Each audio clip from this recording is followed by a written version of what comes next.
messy as hell person. It's bad. It's bad. it gets pretty bad. But yeah, sometimes that could get really messy. So Yeah, gotcha. Well, my wait screen 5-minute timer is up, so we are live, my guy. Welcome, Vamos. okay, awesome. How Thank you you, going? appreciate it. I am pretty good. Just chilling with you, Ulti. Yeah, happy to have you here, man. How Yeah, thank. So you were out playing locals earlier today? I was actually not local league. Me and so I'm part of like a local team, and we decided to do a play testing at like a big board gaming event that happened locally. So we did some play testing today. I tried Board Bowl. I realized I need a lot of work toward the pilot that deck, Mm-hmm. but I tried. Some of my buddies were trying out different ideas and different decks. And yeah, it was pretty good. So it was. I mean, we play test is just practice. So you're just like getting your reps and getting all your practice in for decks and game like Lorcana, it's really needed. Like Oh yeah. you really do need your reps. So Yeah. What's the biggest mistake that you think you're making due to under practice with certain decks? Is it inking decisions or is it play lines? Like what do you think needs the most practice when you're starting a new deck? Play lines. You need to figure out what your ideal turn 2 play is or ideal turn 3 play is, and when you're in a specific board state, like what is your kind of like your idea. So let's take Purple Steel for example. Yeah. So like I said, Purple Steel Control is I think one of the best decks in the meta right now, and it kind of differs when you're on the play on the draw. Like on the play, you kind of do want to go a little bit faster. You want to have your Smedes out so you start questing with them, get ahead in lore. But when you're on the draw, your plan's really to like try to clear the board first, control the board, then start questing. Yeah. So like a lot of times you're just like hoping you get turned to Calhouns, but really you're kind of hoping you get your very good tools when trying to clear a board, which is Crab, Fox, and like hopefully get your songs too. So like hopefully ideally you could use turn 4 to sing a Strain for Raging Fire. So really, it's kind of like the kind of game plan you need to have. I mean, it's always dependent on what hand you need, but I think a lot of times you just have to go with a certain game plan. That kind of determines what lines you want to play with each deck. But I think when trying to learn a new deck, like we're talking about before the stream started, with, I was trying to learn Blur Bowl, and I think I was not doing. I was prioritizing turn 2 Tipo. I think I should have been prioritizing turn 2 Azurite Seed. Just because you can draw and have a better hand. I think I want turn 2 Tipo to have the flexibility of what I can ink. But I think just Sail might be a better card. Just because I can ink something afterwards and get another body on the board. So it's just I think learning play lines is pretty important. We're trying to learn a new deck. Yeah, no, I definitely agree with that. Like, and that's a perfect example. You've got 2 ramp cards, like which one's better? It's like, well, Yeah. if the 1/2 doesn't answer anything on the board, then you'd probably rather have a card in hand. Yeah. But if you got a handful of uninkables, then maybe putting one of them in your inkwell is not a bad thing. Yeah. So yeah. Yeah, it's a lot. So there's a lot of like learning decisions like that too. So and now, like a lot of times, like I honestly net deck a lot. Net decking means like you just pick a deck from online and just kind of copy it and like run it in like whatever term you have. So I do it that with some adjustments, but yeah, I think it's like with that, just trying to figure out what lines, the ideal lines you need to do. And I'm still trying to learn. It's as much as you think like Lorcana is simpler than Magic, it's still a very complex game in terms of like it's still a very complex game in terms of like what lines you need to do. yeah, I think with Lorcana it is simpler than Magic. There's a lot less interaction and this and that, but I think the differences between what makes a good player and like what makes an expert are similar. Like things there's certain triggers, and I find when I was starting out this game, I would spend all game basically staring at my own hand and at my own board and not really focusing on my opponent during their turn and like what are they Yeah, doing and what information can I glean from that. Hey Leslie, good morning. So yeah, I think one of the things I've really started trying to do is on my opponent's turn, I'll often just put my hand down and just try and focus like what did they ink, what did they do, and what does that tell me about the other cards in their hand? It's like, well, if because I know when I play red blue, it's like, well, if I just inked a brawl on turn 6 or something, and that was a pretty good answer to the board, then Big Sisu is probably coming, and things like that. Like, yeah, does my opponent have be prepared? Do they have an answer to this big creature I just dropped? And if they don't, then maybe I can go wide. So I think there's definitely differences between good players and very good players, and yeah, I don't know what you think. Sort of the I next agree. So, level above just knowing how to pilot your deck would be. What do you think well, makes? I've because like you, because like if the game was simply about the best deck, well, if you just if you see every tournament, it just basically whoever had brought the best deck or the best archetype would always win every tournament. But you constantly see, so I think in the U.S. too, you constantly see like the same people. Let's say Mm, Brandon DeCandio, for example, or mm-hmm. Kendall Burdett. Kendall Burdett is like an art, uh, and Ed Chu. Like I said, Ed Chu and Kendall Burdett are considered like the Ruby Amethyst experts. And no matter what, even with like the meta changing, say like, oh, Ruby Sapphire is better, or say like Emerald Steel had had like was very popular like a couple months ago. Those players still like Ed Chu and kind of that even with RA because like they know like um they basically know all the lines and they basically whenever they play a deck like they see a deck they just know okay what cards do I need and how do I play this out. They just they, they just simply know all of it, and they just run one deck. And I mean, you can start constantly see like like Brandon Candy also, for example. He won the CCS 10K 2 times in a row. I Mm, mean, that's incredible with how talented that field is. He's won that 2 times in a row. With I mean, with different archetypes of steel of Amber Steel, but like I do think like the people who have the most experience, I think, is also too like coming from like people coming from Magic. I mean, I know Zan Syed came from a Magic background.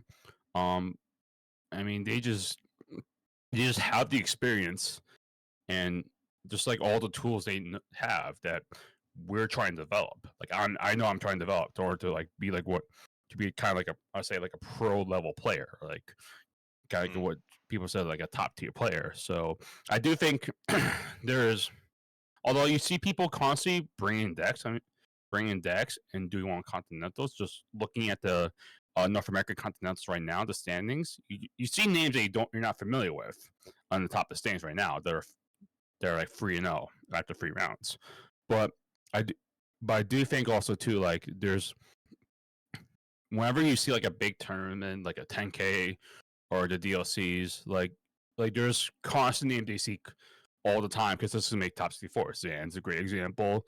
V Wonderland, Luke Goodwin is another example who won DLC Seattle. So I think that like experience is key in this type of game too. So Yeah, right. Do you think some experience is better than others? Like, do you think you should try and play locals or play tournaments or play at winner box events, or do you think just everything works, or do you think some things are more everything important? works. Like I mean, if you're trying to start off, obviously locals is a great way to start. To start competitive, Mm-hmm. and I'll tell you my experience. I mean, I I got peaked in my interest of Arcana like I think like about year and a half ago. and back in August 2023. And I started going to locals, and I was getting my ass kicked. Yeah. For a couple of months, but then I started to spend money. I mean, trading card games, you have to invest in order to get money, and so I started investing in decks, and I started doing really well. And then, I mean, obviously, ultimately, we know each other from the Catan online tournament scene. So, like, for me now, I'm like, okay, I feel pretty good in this game. Let's see what tournaments are around. And so I try to find like 1Ks around the area too. So, and as far as do that, my first time around, it was a big learning experience, but I didn't do great. But my second one, that I went to, I was able to do really well, where I finished top 8. I mean, the top nice. 8 that night, so I had to basically, just basically call it a night and cut and split the prize pool. Yeah. I mean, it was kind of funny. It was like a big ass snowstorm in New York. So yeah, something you don't experience in Australia, but back in Australia. But yeah, but I started to do. I think that started to really get the kick at me, like doing around that 1K, and then now just like, and now like you start, and now you get the urge now, like kind of like do more of these tournaments too. So really like that's all in my progression. Like I actually went for locals, try to learn the game, and I mean, and then invest in the money, and started going to these big tournaments where I started to do well, and I think it's been pretty plentiful for me in terms of like success I had this past year with Lorcana. So yeah. Someone in the chat saying King Cactus also got hooked from a 1K. if you find success, yeah, and once you get success, you get hooked. That's definitely the truth.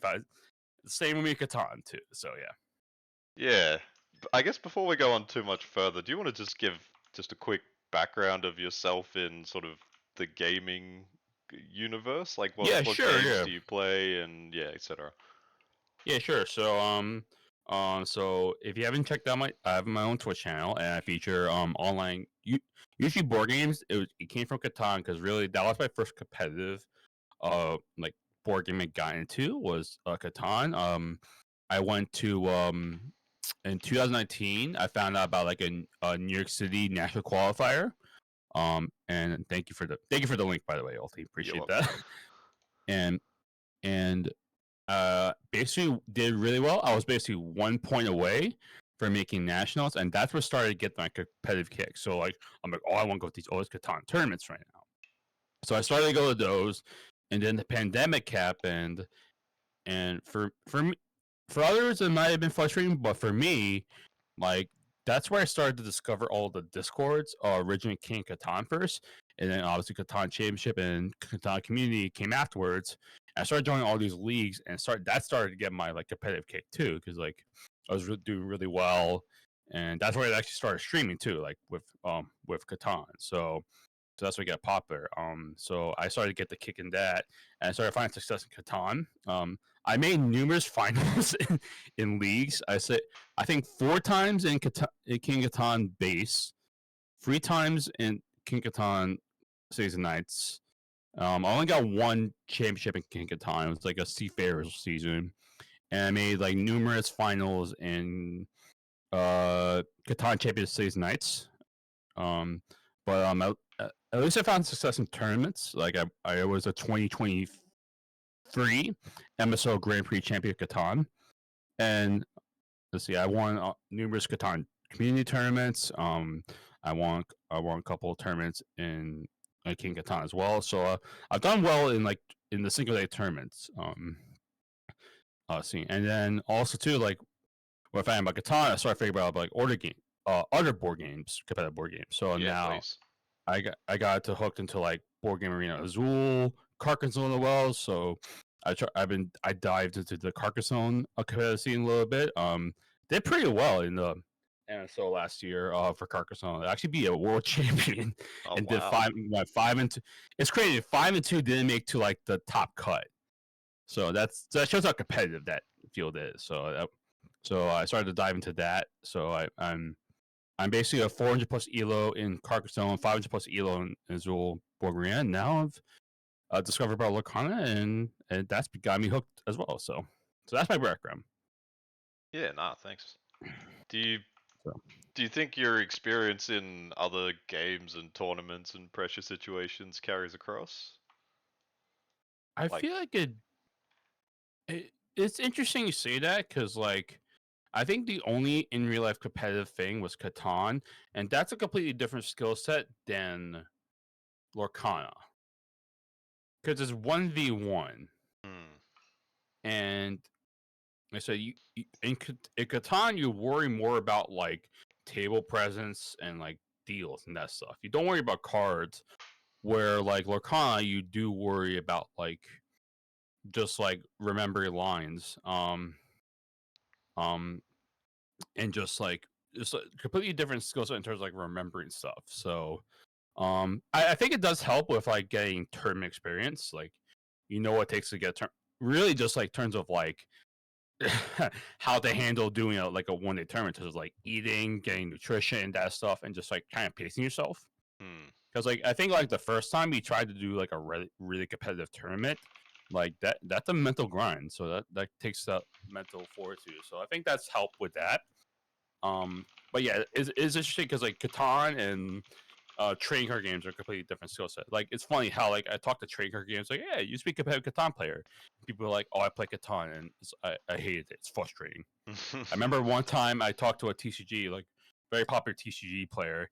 He's like he did a tournament and he got so frustrated with one person that his first game he decided to pass the dice and just not care because he hated the experience. So oh, it's yeah, it's it's interesting like how different I think also. I guess we're going to tangent here. It's different how like TCG players and Catan players think too, but like yeah, it's I think there's some similarities, like in terms of like I mentioned, like trying to how to get through like a big tournament, but like completely different skill sets needed. yeah, yeah. No, I largely agree with that. Catan is a game of it's really about social manipulation, whereas Yeah, that's not at all what a one versus one trading card game is really about. I will say one time somebody tried to egg me going so I played 11 line deck and he was worried about me doing the under the sea kill Hmm. and I was like, do I try this? So he kind of egged me on to do it, which I should never do because like I was basically looking for a card that was like free out of like 50. I mean that's terrible odds. Mm-hmm. Hmm. So, but I think in my mind he egged me on to do it, and credit to the player there. So yeah, so I think there is some things you have to do. Like here's the thing: like you see people shuffling hands in DLCs. Like people think that's going crazy, but it makes sense. It actually makes sense because like some people like it's kind of like Catan too, like how like people like like kind of like put their wood in one side, put the ore in the other side, kind of like an order, like the more important cards. Like people do Mm. that in Lorcana. So like you put the cards in order. Um, uh, Yeah. put people put their cards in order. Like here's my Chernobog. Here's my speed right here on the next onto the left, and then my Calhoun. So yeah, it's just there, there is some tendencies like that where you could pick up breeds, but yeah, but there's not really social manipulation most of the time in trading card games. So Yeah. Yeah. Do you ever try and deploy that? Like, oh no, I hope you don't have this card, and then they play it, and then it's like, bam, answer. I have not because Yeah. I think I just worry about I think I worry about my own hand or just like the player's line still a little bit too much Hmm. to like think about that, put that in my brain. I mean, it's also just like how cognizant you can think in your brain. So that's Yeah. yeah, it's how it can is basically how much information you process, and that's a lot. Yeah. Think about that. So All right. Yeah, I guess one of the things, obviously, we've got the DLC coming up in Melbourne, and I don't know anyone in Australia who's actually been to one, so I wanted to just sort of get from you, like your walkthrough of the ones that you've attended. So do you want to just give a background of maybe all the tournaments that you've played for Lorcana, but specifically which DLCs you've played as well? Yeah. So if for anybody who doesn't know, the Disney Lorcana Challenge, short as DLC, Yeah, that's thank kind you. of like the big tournament circuit that Ravensburger has implemented for Lorcana. Um, they're like I said, very popular too. Um, they did in different cities in the U.S. and Europe. So for U.S., they did started off Atlanta, then Chicago, Fort Worth, Texas, Las Vegas. So let's just go to like term experience. I've done numerous 1Ks and 5Ks, and I don't know if you guys have done set championships, but we had set championships here in the U.S. where every set there's like a championship where people basically play for the for a really cool mat and a chanted card. You definitely seen that before, Ulti, where for Shimmy Skies they gave away a Mirabelle card and mat too. Hmm. So those are the set championships that are also U.S. I don't know if they've done in Australia yet, but in U.S. they've done that for the previous, I think 4 sets. So they did it for, I believe, the previous set. I don't. I think that was the first one, but I may be wrong about that because we only got Yeah. the game in August or September last year or something. And then we have another round of set champs coming up in the next couple of weeks. They begin Yep. actually. So my partner and I will be doing the circuit. We're probably playing It's between 4 and 6 of them, depending on if we can get the scar you're card quickly. hooked. You're hooked. Yeah, Yeah. I'm doing 4 or 6 as well, so that's my point as well. Um, but yeah, so they have that to it, but we have the Disney Lorcana challenges. So the way the tournament works is that there is so it's basically it's a really big field. Some fields had 1,024. Some fields had 2,048 fields. Um, very popular. Basically, you had to sign up the day of to get the spot at the main event. So we'll talk about the different side of it, but really, when we talk about the main event, that's the big event where Hmm. like people compete for basic. People are gonna play 9 rounds of Swiss, and these people and basically you're playing for basically really tons of awesome prizes. Like if you make top 8, you get a golden Mickey, which is worth like that. I don't know what the Australian US rate, but it was like 10K US. Yeah. And like if you get top if you and top 16, you get invited to the Continentals, which are happening right now. So that and once you get up, basically top 4, you get other big prizes as well. Like top 1, you basically get the whole set of whatever set that is. So like Yeah. big prizes, and it's kind of weird how they announced it, but later after all the DLCs was done, top 1 actually get an invite to Worlds, which is happening in May in Disney World, Florida. Mm. So if you win DLC, you get automatic invite to Worlds. So, but really, it's just like so, a lot of big prizes too. So, I went to the DLCs in Toronto, Canada, and Seattle, Washington, and like you mentioned to me like how much your tournament experience, like my Katana experience, helped you with Lorcana. When I went to Toronto, once the main event, I would when I went into the convention hall and like saw like the, all the 1,000 people in the room, I was like, "Oh my god, this is crazy! This is insane!" Like, I actually got nervous and just like, "Oh my god, I can't believe like this many people played the game." Mm. So there was definitely a lot of nerves for myself too. Um, so so I'll explain to once we get the meeting. So there's like a morning meeting, but the way the tournament works is that there's gonna be 9 rounds of Swiss meaning every round you get matched up with people of similar standings, Yep. and each round is part of the controversial, I'll say, 2 game format that they implemented.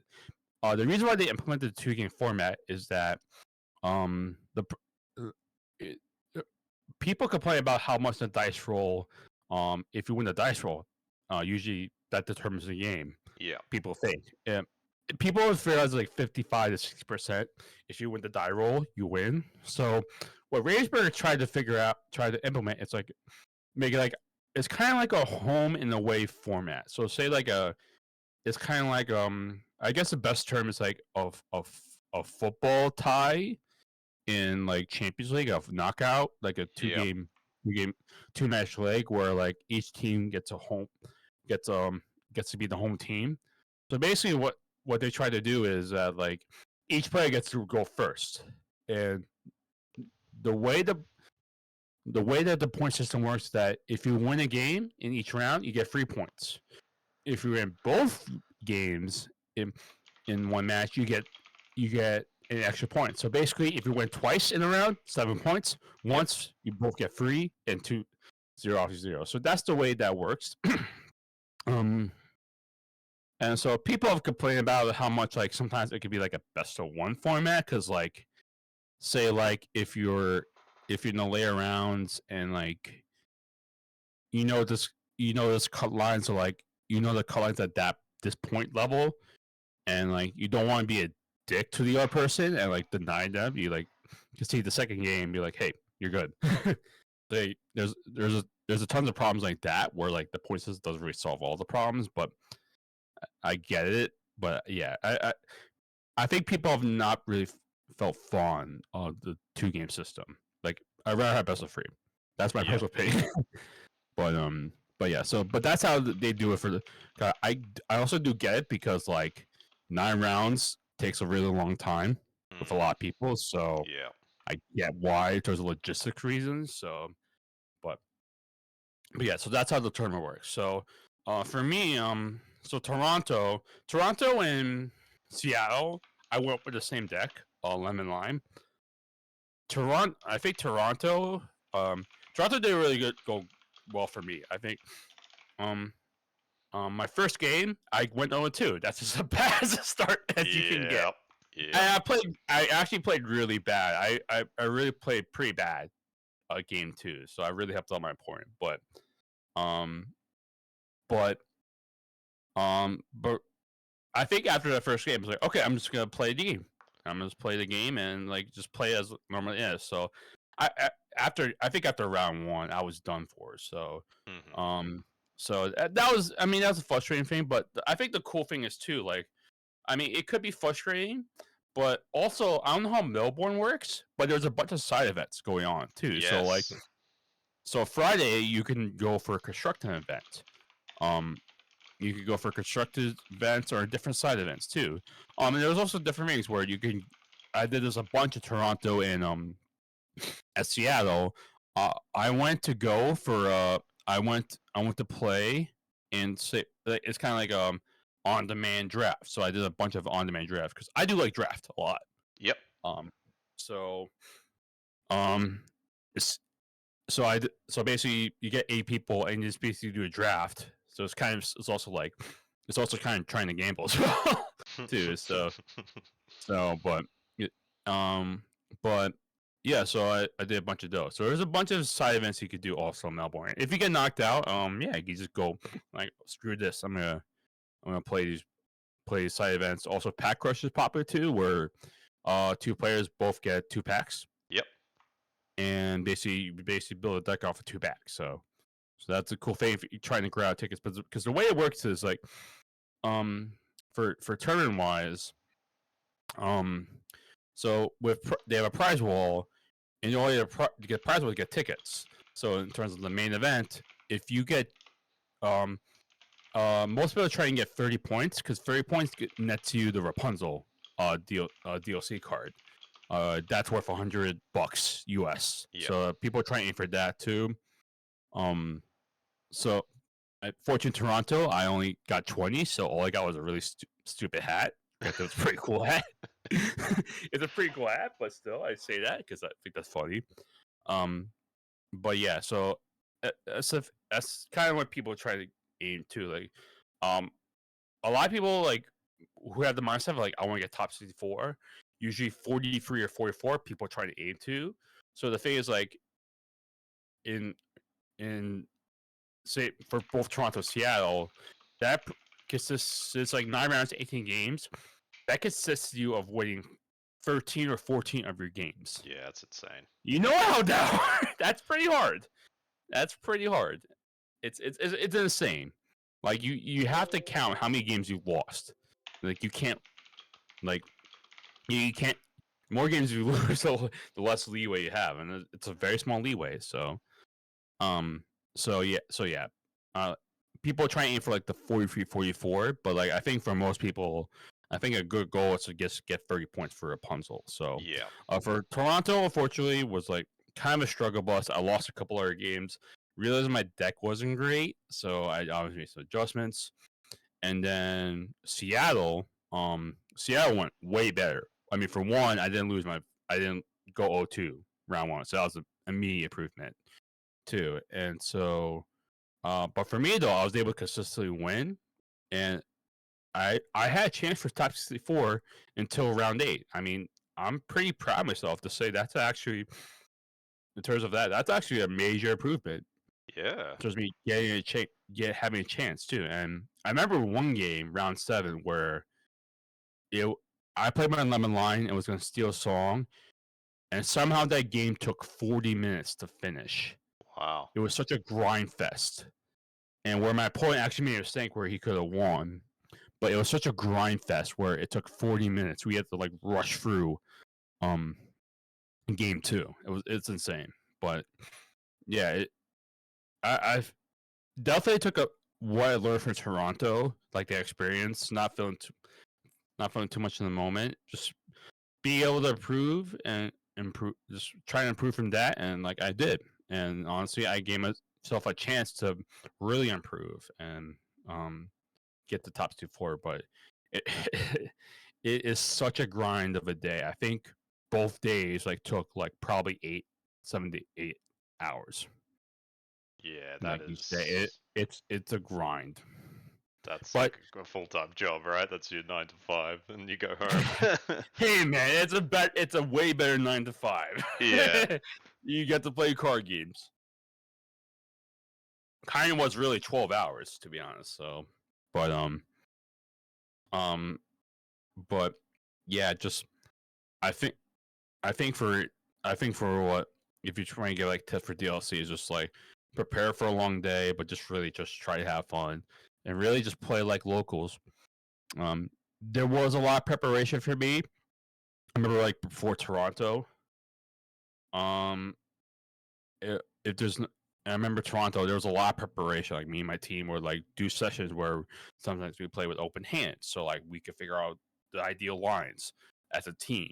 I mean, that's kind of honestly what's helped me is just having a team where like we could collaborate and train each other just to um train each other to uh basically figure out the ideal lines. I think that's kind of important in a game like this because like I think in any game trying to get better, information is key, and the more information and the more things you realize, the better you are as a player. So I think so. Yeah, I saw a question in chat too. Usually I'm pretty lenient unless you're a unless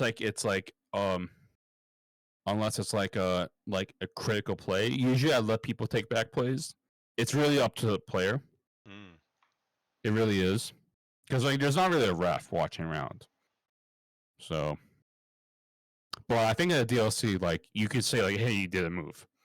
So yeah, you can't take it back. Yeah. So you could be like that. You could. I mean, that's fine in DLC. You just have to play more prepared. But I think also too, like I think people are taking back from me, so I'm usually also pretty lenient. But like sometimes, like I think in DLC, it needs to be a little bit different mindset Yeah. in terms Yeah. of like giving people, making errors. So yeah. What do you have any sort of, I guess, did you learn anything unexpected from the DLC events that you think might be interesting for other people to know? Like either about the tournament format or just some like tips that you think would be quite helpful? Well, I think the big tip is like don't be intimidated to call a judge. Like I will say round 8, there was a moment where I could have called a judge. But I decided to be a little bit nice. I was worried about kind of just like, oh, if I did this, like how much like ramification it is. But like I think the big thing is too, like in terms of like conceding game. If someone asks you to concede a game, call a judge right away. Because if you don't call, you could be in trouble for not reporting that. Like, so if someone asks you, say like, you won game one, say it's round 8, they're both trying to make the top 64. But if someone asks you to concede, like, would you like to concede? That's against the rules. So please, I think that's a problem too, because like there's times where I've heard like people do die rolls, because like if a free like a one situation doesn't work, so people do die rolls, and suggesting that is also against the rules. So I think that's the surprising thing that people might get taken aback. People put like players putting other players in uncomfortable situations. I think that's the big thing I've realized too, because I honestly dealt with that one before. I kind of let it go a bit. So, and I think that also comes like we keep going back to experience. I think that comes from experience, being experienced in TCGs. So, yeah. Was that? Would you say it was common or uncommon? Like people sort of trying to duress the other player to do uncommon. something. Uncommon. Good. It's uncommon. Yeah, I don't think most of the community does that because it's against the rules. But yeah, I think that was uncommon. So I think that was the one big thing. Um, I just think it just like also too like it's just like obviously you're with around a lot of people, so like maybe like the environment might be overwhelming, but just I think after one game, like I mentioned my Toronto experience, it kind of feels like playing a card game. So Yeah. Would in this tournament, like there's obviously cash and potentially a lot of lucrative prizes on the line. Would you describe it as like a friendly environment still? think so. Like I've heard kind of like horror stories of other TCGs, Pokemon, Magic for example. I think Lorcana's like it's it's been good in terms of the people I met and just like the people I've gone to. Like I've had so many like cool conversations with other people, and it's been mostly friendly. I think too. So I think that's been really cool. And like I remember playing a stream game Sunday, and I mean, this guy whipped my ass, but like I had such a great conversation. I just wanted to learn from the guy. So I think I've been having more of those experiences. Um, as friendly too. I mean, I've heard I've heard about one story in Pokemon where in a tournament, I think last year, where one person decided to eat one of their opponent's cards and call a deck check right after. That's one story I heard. That is like That's physically ate it? Like he physically ate the card. what? Yeah, that shows that's like Catan levels. That's that's unreal. Yeah, that's Oh man, you could uh, surely sue that person. Like, yeah, uh, yeah. I mean, and that's what I've heard about like Magic, like problems with Magic, Yu-Gi-Oh, Pokemon. There's like those type of players too. So yeah, let me find a tweet. Let me find that tweet so you guys can find it. yeah. Please do. I'm keen to see this. Oh my See god, that's. here, Oh man. it's horrified, but so yeah. Let's see. Here we go. I found it. So it's just saying how people could Yes. be. So, Send but it.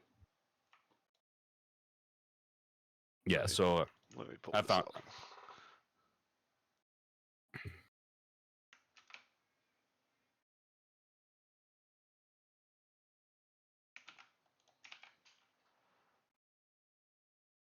Alright, so I've just flashed it up. It actually happened. The way it went down was they called a judge to ask what would happen if they flashed their opponent's top deck to them and put it back. I think he was hoping it would be a Yeah. DPL. Is that like a It, disqualification or something? I guess a loss. Yeah. Yeah, Just a game right. loss. Yeah. Just a game loss, something like that. So Oh my god. That's horrible. it's definitely not a good look. But yeah, I've seen that kind of level of like kind of like of like kind of like I guess saltiness or sweatiness that's in Lorcana too. Like people do complain about like I've seen people complain about like oh like Steel should be banned or like Bucky's ruining the game something like that when Bucky was like a problem for most people before he got Areta. Kind of still sad about that, but yeah, no, just it's been mostly good in terms of Lorcana. Yeah. Oh yeah, yeah. If you also miss Bucky, let me direct All people right. to the I miss Bucky chat in your. Yeah, if you want guys to join I'll link my Discord too. Yeah, I miss that's basically that. It's funny because like um uh yeah. Sorry for putting him on the spot here, but my good friend Hawkeye, um um we always he would always complain about the Bucky card, and I won't say it ruined his life, but it made him pretty unhappy. Yeah. during it made him pretty unhappy during Ruined tournament. his So, life. Oh man. This card, the no, I'm kidding. life ruiner. Yeah, no, I've seen. I remember playing the deck, and I remember people actually getting like pretty unhappy. Like he's like, "Oh, this card should be banned. This card should. I hate this card." So yeah, a bunch of people were unhappy. So Yeah. so I mean, it's not just him. that was before I started playing, so I only have secondhand experience of it, but it doesn't. It sounds very anti-fun, that card, like just. It people. But I mean, the thing though is like even without Bucky, like this card still became an important part of the meta. Like, I mean, the Bucky ban happened after I think what event? It's not Chicago, but it might have been Fort Worth. Mm-hmm. It might have been Fort Worth, and then in Toronto we had like a different, complete weird meta, but also like like in like right after Las Vegas, Emerald still with the discard package still became important part of the meta. So yeah, but people weren't fond of that too. But I think yeah, in a casual sense, it's not fun. But I think in competitive sense, like there's still people who figure out ways to win against that deck. Yeah. I think yeah, I know a lot of people I've spoken to hate this card, but I think it's fine. I don't think it's like overpowered or anything like that. I've played the deck a little bit, and when you kind of get all the combinations of cards that you need, it feels incredible. And when you don't Yeah, find those cards, it's just a deck full of bad cards. I mean, like yeah, like Emerald Steel with Diablo. If you Yeah, can't find Diablo Shift, like you're in trouble. But the problem now is like damn Diablo just Pixies. kind of dies in 2 free turns. So like Yeah, yeah, I guess you could get like 2 free draw, but like you're still kind of yeah. It's yeah, still not you're you're not getting the advantage you got before with Diablo. It was very hard to deal with before. yeah. All right. King Cactus the same band, Big Sisu. Yeah, I'm sure a lot of people would be happy with that. I it's fine. It's It doesn't it needs to keep no it season needs to be there to keep the cards in check. yeah, that's Specifically right. Dark Mines. Yeah. Yeah, band on If CC was banned then CC was banned then like Steel Song would be super popular. Yeah, nah, I totally agree. So And yeah, I guess what set 6 tournaments have you played? in terms of as our seats were Yeah, as so I RSC. actually recently so set champs are gonna start next week like you mentioned. I Yep. recently played in a 1.5k um 2 hours away from me too. It actually was streamed. So I actually got streamed on 2 games. So I'll give you the link of that stream. So Yeah, is that on YouTube or on Twitch? it's it's on both Twitch and YouTube. Um yeah, so it's on Twitch.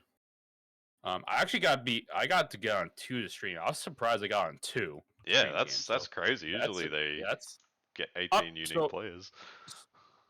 So for I mean, what kind of helps is like Forbidden Mountain, like the streamers. So I'm really good friends with them. The founder of Forbidden Mountain, Dan, he's actually my coach. So he's been helping me out with He's been helping out with the game as well. I, some people like with board games might think coaching is weird, but I think coaching in terms of like a TCG is totally worth the investment. I think I've learned so much from coaching that made me a really good player. So I think that's I think that's another thing that if you can find them ways means to get a coach, it's I think and level up the game. I think that's important too. So from my personal experience, but I understand like it could be a big expense, but I think it's worth it. But Yeah. yeah, no, I was able. But yeah, in terms of like that event, so um, I honestly like in that 1.5K, I had a really hot start. It was a 6 round tournament, best of 3. I won my first 3 games, and so Damn. basically, yeah, that was a really good start. And basically, all I really needed to do was win round 4 and 5, but I couldn't close the deal there. So that's unfortunate. So I won my first 3 games and lost my first last 3. So Oh man, the it, rise it and fall. yeah, it was. I mean, every round you face against a better opponent, uh, particularly. But I mean, really, it's just like I couldn't close the deal round 4 or 5. Yeah. But yeah, that's really the big thing there. Yeah, it's what I. But the thing is, though, like I think for myself, like I think with every tournament you do, you do really well. But every time you don't reach the goal. For me, the goal was top 8, make top 8 in the tournament. Yeah. You try to apply what you learned from the tournament and try to apply what adjustment you did. I had to apply a lot of adjustments in the deck, like the one drop Cogsworth. You probably watching a stream how important that card was. I needed so Cogsworth, one drop Cogsworth. That's a card to watch out for, and in purple steel decks. But yeah, I made a bunch of adjustments in my deck, and that's the important thing. Is like if you didn't reach the ultimate goal, like what can you take it back? What can you learn from that? Because Mm-hmm. I think that's a great thing about TCGs. It's always ever changing the meta, so you always have to learn something, and that's a cool part too. Because like I love to just be able to learn and just try to get better, and like it's ever changing the game. So like it's really cool how like every time every time like every time every time we go to is completely different. So yeah, so that's so I did that tournament too, but just getting ready for set champs next week. Yeah. Are you pretty fixed on purple steel? I know you've been playing a lot of that, or I mean, if you want to keep That's this under wraps, that's fine. I don't know. well, I feel like my purple steel deck is probably the deck I've has success with. So Yeah. I mean, it's a little close. It's, I think set champs. I mean, if it was like for NA or something like that, I think that would be a little bit different. Yeah. But but yeah, I've purple steel has been pretty well for me. So I'll say that. So, but I Yeah. might try other decks if I get bored or try to find another deck to play with. So but Yeah. Yeah. I think I've already kind of accepted, well, not defeat in the DLC. I think our DLC, I think they've sold 500 and something tickets, but there's space for 1,000. So yeah, we'll have probably somewhere between oh, 5,000 and 1K players. But I have no real delusions that I'll make top 64. So I'm more focused on the set champs, I think. yeah, I mean, but if you do well in set champs, then maybe you could find success in DLCs. Like, I mean, people are traveling to Melbourne DC DLC because Hmm. people are finding this as like not to say like because Australia is like just recently got to the game. It's just Yeah. it's a way to qualify for Worlds because really like Australia or New Zealand, Oceania part of the world are still trying to develop the game. Like I just hear from you like how much Rapunzels are so hard to find. I'm like, oh damn, that's that's a crazy thing to hear. Yeah, a lot of So the set one cards are just rare, and then just like we had to order two big Sisus from the States because we couldn't find them locally, Jesus and Christ, same yeah. with like the three Costa Ursula Deceiver of all. Like, there's just some cards. Sad Beast was really hard to find. There's just some cards that are just not in like high supply, and the ones you find on eBay are like 3 times the cost. I mean. That's what I heard. Like somebody suggested, like, oh, you could go to Australia and make a bank if you bring all your cards. I think I'd rather just play, but yeah, no, it's interesting because like that was kind of at the start of the U.S. how um um started the U.S. like how difficult it was to get supply because like it was very limited. Like freaking the Lilo one cost was like $20 or Yeah. $10, like very expensive. So now it's like lumber regulated, but like you mentioned, like the supply, it's not the same in Australia. It's kind of what it was like early on for the U.S. So I think for like for if you have like a fleshed out deck, like that's a chance. I thought it's an opportunity to do well in DLC because yeah, there might be some top players there going, but like I think if you have all the cards, like you might have a good chance at DLC, in my personal opinion. So Yeah. No, I'll try my best. If I could get the 30 points and get the Rapunzel, that would be an amazing yes, outcome. So that I might be my goal. I might make that my. I think that's a good goal. So but I think important thing is just I think because like it's your first tournament. Like I've learned this with like kind of like set goals too. I think what I've started to come around to is just like I think you just have to take it. You can.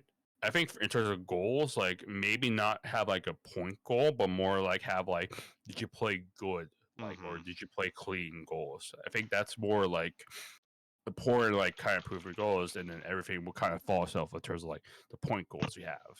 Like I do think a big goal for myself is to make top 64 in the DLC on the US coming up next year, but for me it's just like for me like I still need to do things like better in terms of gameplay and lines. Um, I mean that's also a good goal too, not to be last. Not So to be that's the also last. yeah, not to lose every game. That's probably a good. That's probably a good goal.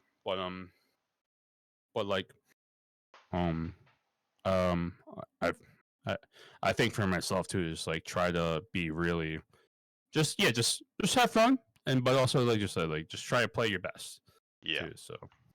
Yeah, I think So that's I a think good goal. I think not having a results oriented goal, more like a how did you think you went? Like if you played your best and you didn't do yeah well, it's like, well, sure, there's improvements to be made, but at least I feel like it I gave the best representation of myself. yeah and that definitely comes of like just having I guess success kind of helps with it too, but like just so you're for less disappointment too. Yeah. Just setting yourself up for less disappointment. Just like play fun, enjoy that you get to be this cool event with a lot of Disney people too. And yeah, it's just have a lot of fun. Were you This is a card into game. yeah, Go were ahead. you into Disney as a kid? Like what were your Little bit. I I feel like I feel like my limited knowledge of princesses kind of didn't hurt me in dating, so I feel like that I kind of didn't step up in that. But I mean, I watch Disney Channel all the damn time. Like I know about That's So Raven and like The Sweet Life. Not about Disney movies though, but I think I've gotten better with that too. Like I recently watched Moana 2, so that's kind of improvement. But I think it's more into Pixar movies than like Disney movies. I definitely watched Lion King, Snow say let's see Beauty and the Beast. I Mhm. definitely watched those movies as a kid. It's just not fond memories. I think Toy Story was like my most fondest memories and like all the Pixar movies. But I mean Pixar's coming out next year for Lorcana, so we'll see about that too. Oh, has that been But yeah. announced? It was announced in a press conference or like a D23 event last year. So that Pixar is coming out next year. I don't know if it's in Australia, but definitely the US. So I mean my hope is basically to have like a Pizza Planet location so I can move like the aliens into a location like play like the claw or something like that. So Oh that's kind of my man, hope. That's kind of my hope with that. you are speaking my Pizza Planet language. Pizza Planet better be a busted location. If it's not, I'll be kind of disappointed. Oh man, I can't wait. Yeah, I was wondering when Pixar's coming. It's like surely it's on the roadmap, so that makes me very happy to hear. I mean Pixar too, but yeah. Like one of my friends was like, "Oh, I'm not gonna get to the game with the until Pixar comes out." I'm like, "Okay, I mean, we kind of want you to play now, man." I'll wait till like next year, and we don't know when that is. But yeah, Yeah, yeah. Pixar. I think that's the exciting thing. Just like how they're gonna implement it. We're trying to figure Yeah. out how like the Incredibles are gonna be. Like Mr. Incredible has to be like Resist 2 and Bodyguard or something like that, and Yeah. Mr. Incredible has to be evasive. So Yeah. One of the things I like in this game is the villains and how they've kind of been reimagined. I I really like because I think some of the villains are some of the most interesting characters, and a lot of the main characters in Disney are kind of. well, it's interesting. You mentioned that too. How much like some of the villains, say Mad Men, for example, Hmm. um, um, how that gets intertwined with like Merlin. Yeah. That's like a combo, but like in Sword and Stone, they're sworn enemies, so it's pretty funny. But I Yeah, guess that like one's Merlin, nice. I guess Merlin helps out man. So, but I will say though, it's like this movie. I think Lorcana. Like I've never watched Emperor's New Groove. I need to do Emperor's Groove night really bad, like really Mm, bad. that movie And is like excellent. whenever Bucky comes in, I have to give a toast to him for that. The salute to him. Oh, was Bucky New Groove? I thought he was Bucky's in the New Groove, yeah. Oh man, I couldn't remember that. I thought he was from Sword in the Stone. Yeah. He, no, Bucky's in New Groove. Yeah, yeah, yeah. Good. Bucky's not that old. So Oh, Bucky. yeah, poor squirrel. Or for Yeah. some people, thank God that squirrel's gone.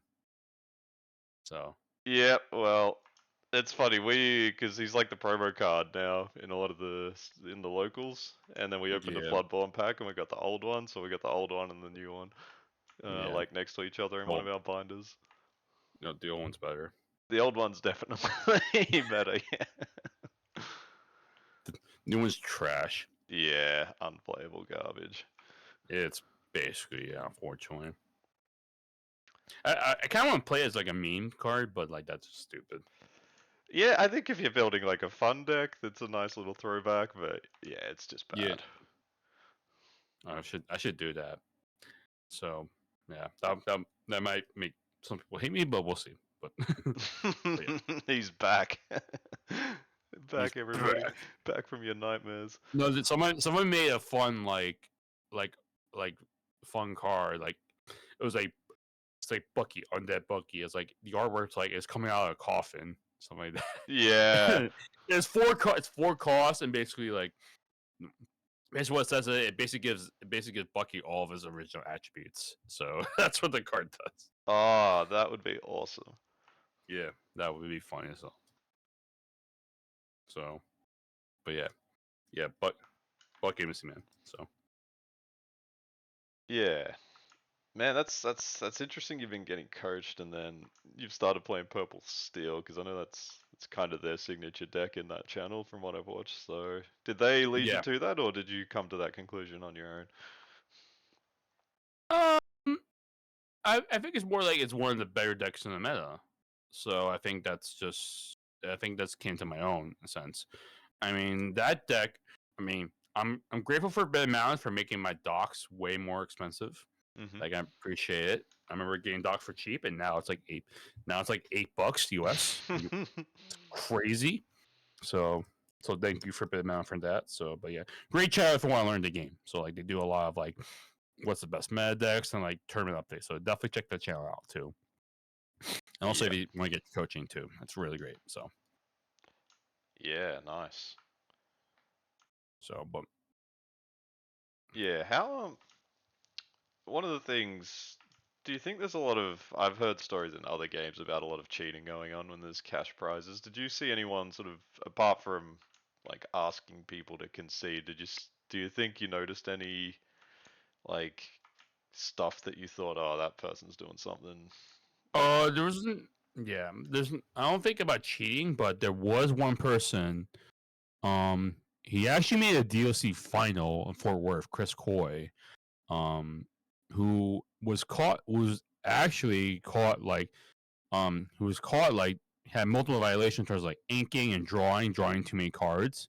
oh. And I think in one event he actually got banned. I think it was DOC Las Vegas where he got too much warnings and he got basically disqualified. Damn. So that's one story I've ever heard. Like he was telling people like it's my first TCG, and like my first TCG event. People saying that, and then yeah, it's just interesting how what happened later on. So there was I've heard secondhand stories, but not like other than the thing I've told you about. Just like Yeah.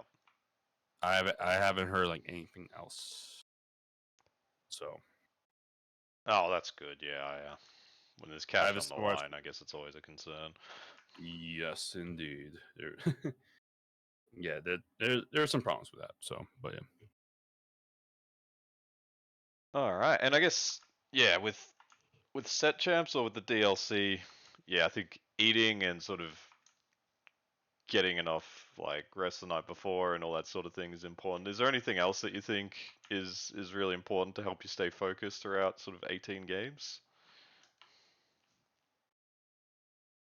Can you call a judge? I mean, just getting right nutrition.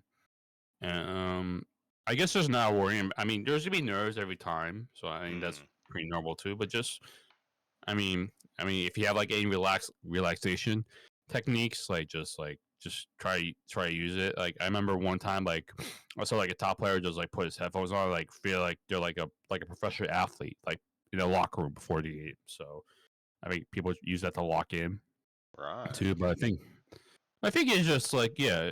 I think I kind of touch every thing. Just like you just have to play each round like it's like kind of like a game at locals, like a fun game. You're playing a card game. So I think that's the important thing. You just have to keep it very simple in terms of like in terms of like how big the situation is or the match is. Yeah.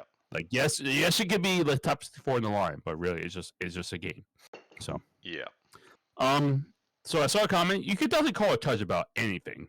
Like if they're inking too fast, like you can make them watch. Yeah, you could definitely call a judge about anything like that. So Yeah, the judges are your friends. They're there to help you. They're yeah, not there to punish people. They're there to make sure that I would say some judges rule different compared to others, but yeah.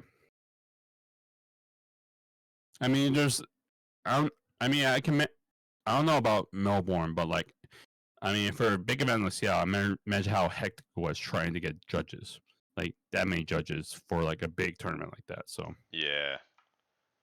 yep. So, but yep, Yeah, very cool. you can call judges for anything. All right. Well, I think I've gone through all the questions I wanted to go through. Did you want to play a game or two if you got time, or you got places to be? We're at. Oh, we can play on just Discord, or I don't have an account Let's for Pixelborn, but I can set one up. let's do Discord. I think Discord is simple, so let's do that. I agree. Let Yeah, me. that's simple.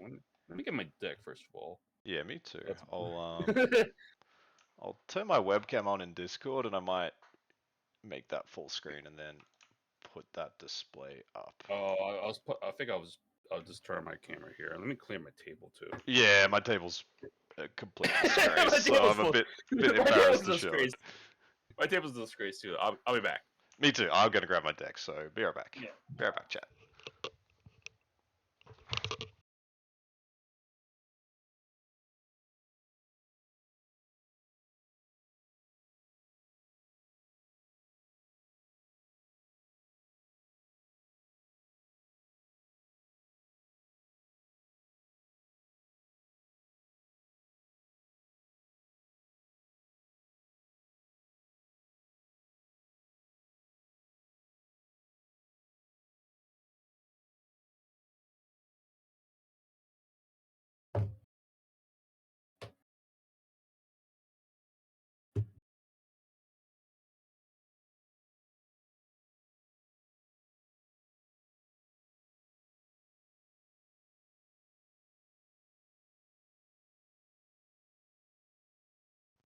All right, I'm back and see. Let's turn my camera.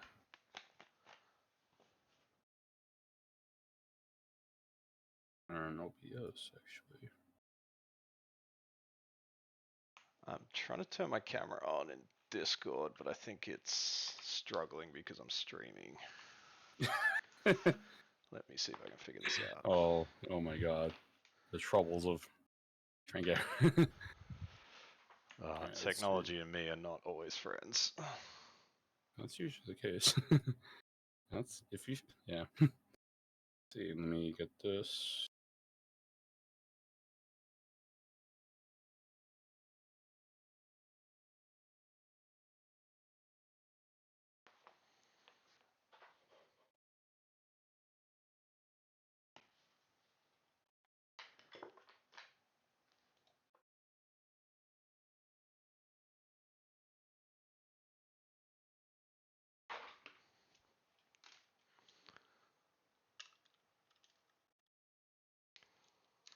I got my camera up. Nice. I've still got mine on my stream, but working on getting it on Discord. Well, I think if you use it, I'll just look at. I'll just look at your. Okay, there we go. I'll just look at your stream. Yeah, I'm just getting like a loading thing on Discord. I could. You know, I'll make my webcam way bigger, and then you can just get off my stream. Yeah. You do that.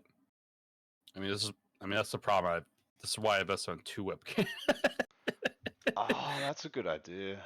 That's why I invest on 2 webcams. So, kind of problems with one of my ones is just flakes all the time. So, Yeah, right. I've just realized people won't be. Oh, wait, no, I can put another window capture for Discord, and then I can get. yeah, you could just do a window capture for Discord, so you could do that. So that's one way to do it.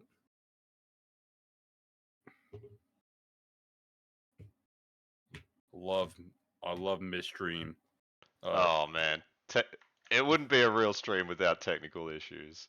Yeah, I remember like my first Pixelborn stream, which I did on Tuesday night. You guys should check that out. I remember I prepared for everything except for audio, and realized the audio was coming out 2 different ways. So I'm like, oh, you're freaking kidding me! I'm so pissed about that. All right. Oh, yep, yep. So, as you see here, I am.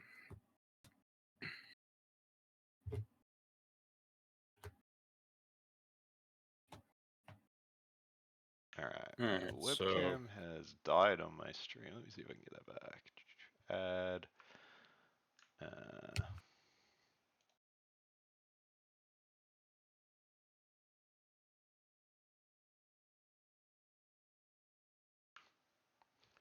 There we go.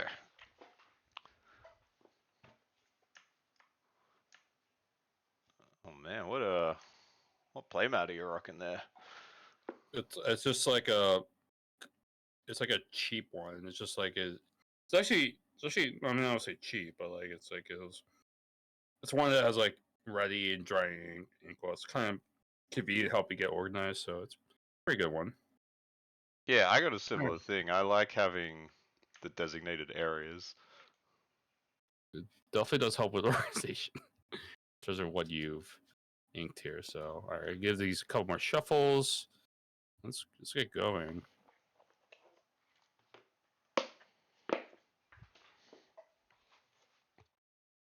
Okay. Cut.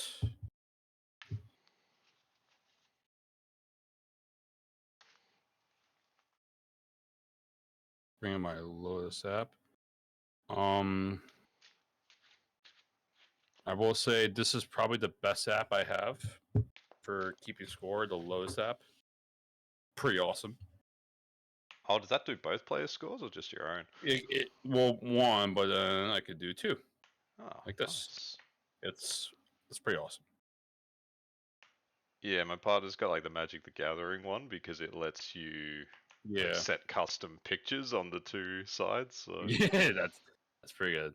All right, let's die roll and see who goes first. I got a 6. I got an 8. All right. Okay, you go. You I'll got go the first. option. Okay, let's see. All right, cut.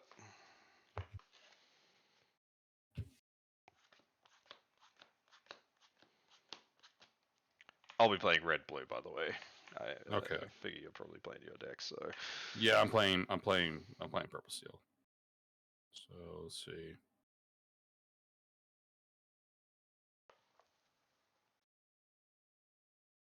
Yeah, purple.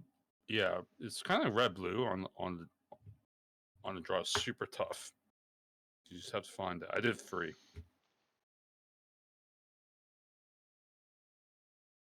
This is pretty.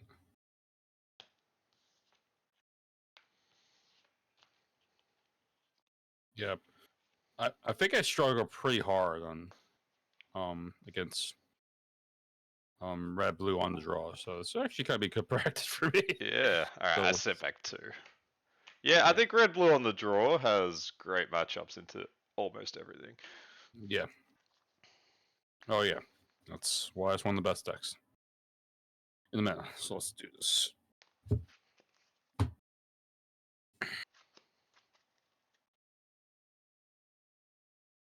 Do you shuffle your opponent's cards at DLCs, or do you not worry about that too much? No, I just half cut. People do that just to prevent cheat, but yeah, I don't. I probably should, but yeah. All right, lead us off. You got it. Alright. Inca Brawl, play an ice block. Okay. Pass. Okay, sounds good.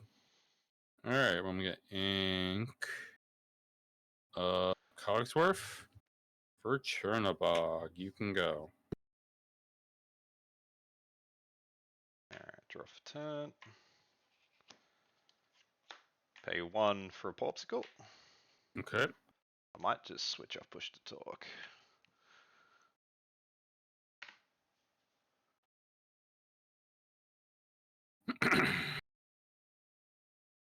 Voice video. Voice activity. Look at. Oh my There we go. God, That should be a bit better. we see all Volty's messages here. Oh no, the jig is up. Alright. I'm gonna ink visions and pass. Sounds good. Tap. Raw. Okay, I'm gonna ink a fox. Yep. Swimi. Quest for 1. Get on the board. You're good. Alright, draw for turn. Ink a brawl. Ice block. Chernobogs and play Little Sisu on Little Chernobogs. Sisu. Little Sisu. Should have banished it. And pass. Untap, untap, draw. Okay, we're gonna. It's kind of actually pretty bad pacing by me right here. You'll be alright. You should see my hand. I don't know, because I don't like this hand either.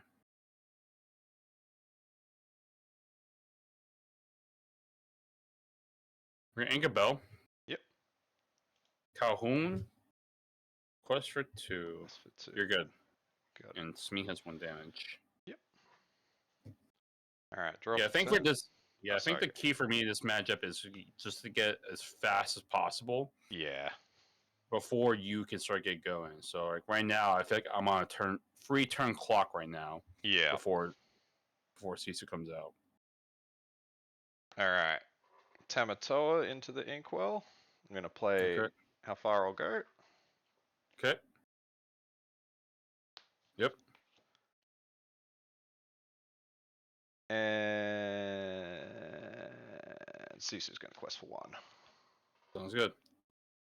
So I've got 3 to 1. Yep. Good stuff. All yours. Yep. I'll draw. Oh, wish it.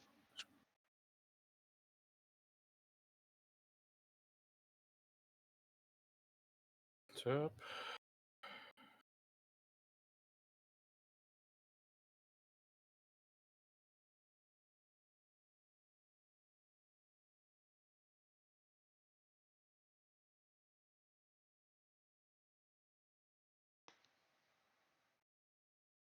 Take an ink a cow. And Sisu comes into play here. So I think I'm gonna ink Fox. Yep.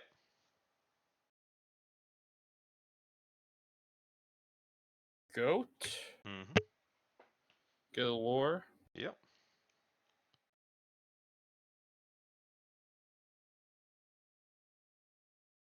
Quest for 3. For 3. Yep. Yep, pass, and Smee gets 1 more damage, so you're good. Got it. Alright, draw for turn. Oof. Choo, choo, choo.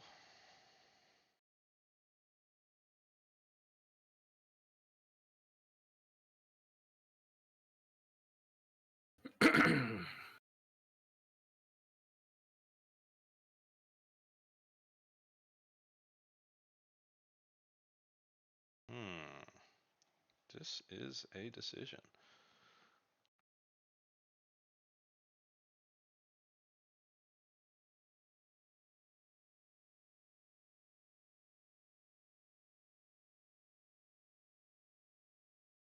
Nah, this is too good. Alright, I'm gonna ink Maui here at all. Okay. Play the shark. And Sisu's gonna bump Smee. Okay. Sounds good. All yours. Draw.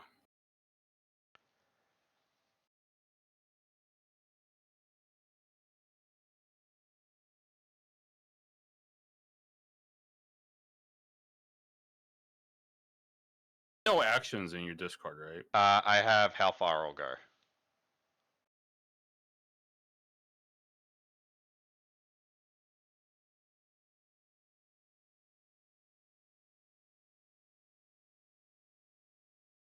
Pete. Oof.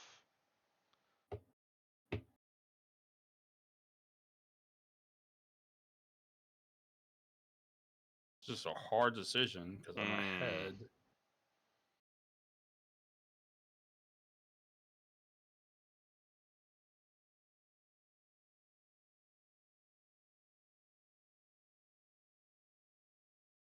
Make sense.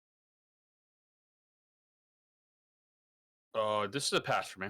Pass, you got it. All right, Yep. draw for turn. Alright, I'm gonna pay 2. 2 ice blocks. And Oh my god. I'm gonna quest for 1. All yours. Okay. My ink total Sounds is good. currently at 6.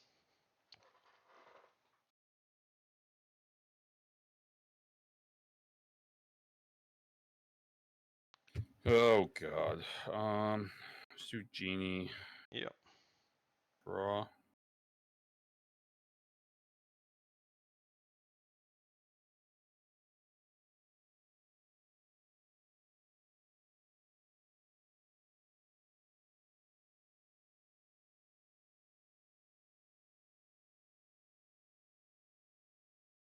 Ink Bell. Yep. This took off turn 2. Turn. Maybe I should have done that. Then you hear popsicle.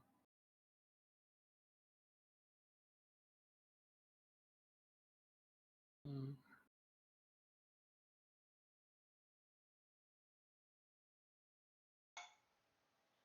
this is a Power Mary Shark. I'm That's passing right. again. Yeah, passing. You got it. Yep. Alright. Quest for 1. Pass. Okay. Draw. Okay. 2 Calhoun. Mm-hmm. Just saying Strain for the Rage of Fire on the Shark. Ouch. Yep. Now what the play is here? Draw or...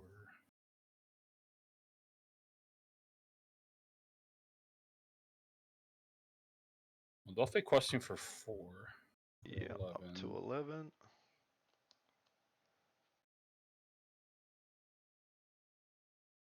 Oh man, the strength. I didn't see that coming. I was waiting for that. Yeah.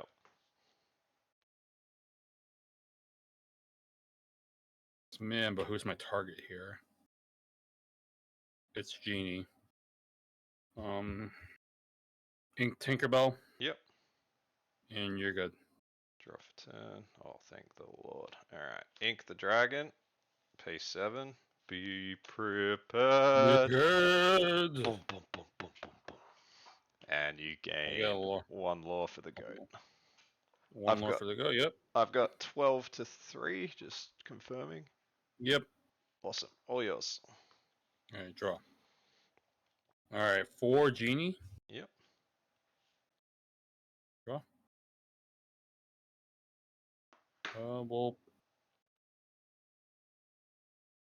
We'll pass. Alright, draw for turn.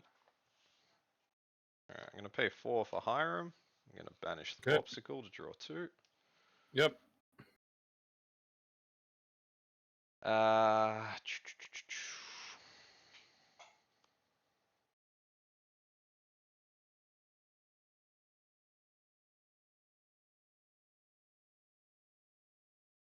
And I think it's a pass for me. Wow, what cards do you have? Okay. Interesting ones. Yeah, I can see. My cards are cards.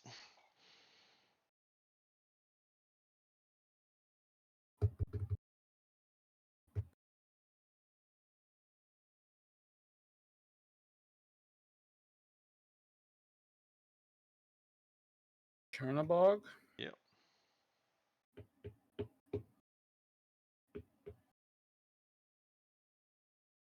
Quest for 2. Quest for 2, go. Alright, draw for turn. Alright. I'm gonna ice block Genie. Yep. Quest for 1. I'm gonna banish that ice block to draw 2. Yep. I'm gonna ink Tipo. Yep. Play 8 Big Sisu. Yep. And pass. Sounds good. Tap, draw. Okay, free crab. Yep. Free mim. Yep. To bounce the crab, that will take out Hiram. Got it. Yep. And she takes 1. It takes 1, yes. And you're good. Alright, draw for turn.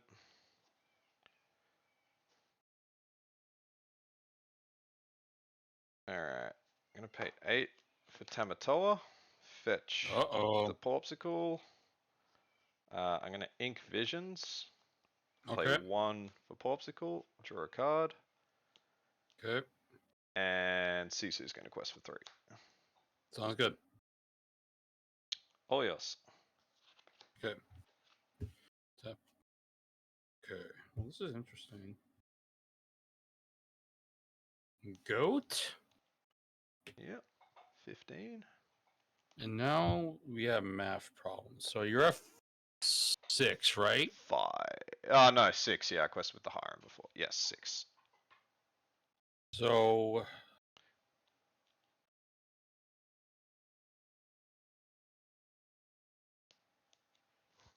that's the important thing about clock. So you have basically, I think, a turn, 2-turn clock. I think so, yeah.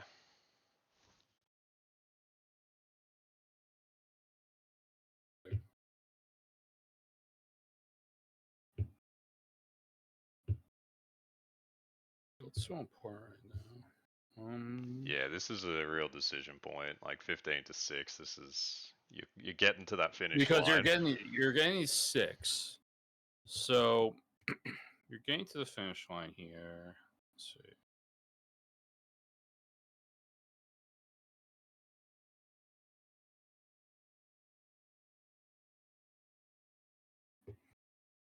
I think I might have to apply pressure you.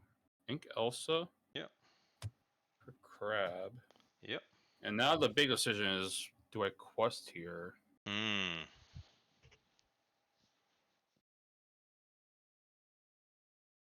I think I could afford to quest 1. Then go. 16. Let's see. Let's see how the decision goes. Draw for turn. Everybody's ready. Okay.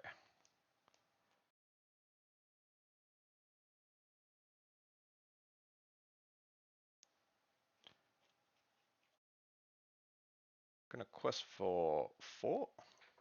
Yep. Fetch an ice block. Pay 1 for an ice block. Yep. I'm going to double block the goat. I'm going to single block the crab. I'm going to pay 8 for big Sisu, which banishes both goat and crab. Yep. So 17. 17. Cards in hand? 0. 0. Alright, I'm going to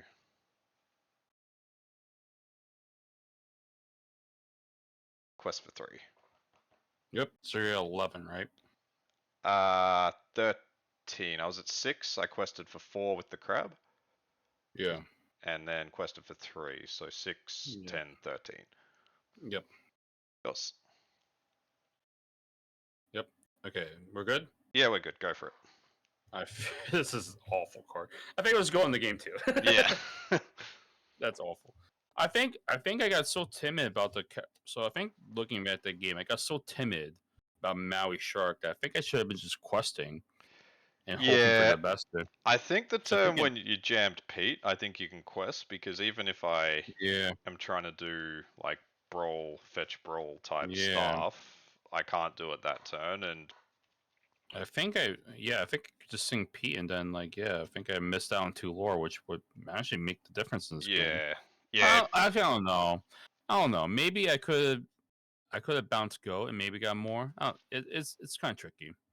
So, but yeah, I feel like I definitely was withholding too much there. So Yeah.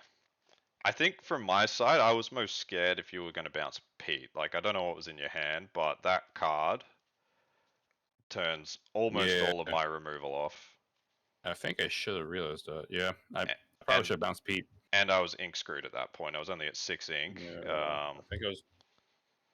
So I was focused on draw there. So, yeah, but yeah, which makes sense. I think I learned a good amount there. So, all right. So I'll be on the play here. Yes, absolutely.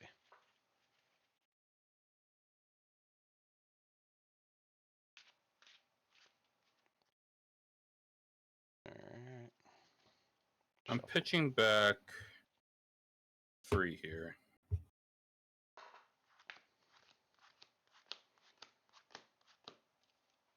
All right, 7. Let's see what we got.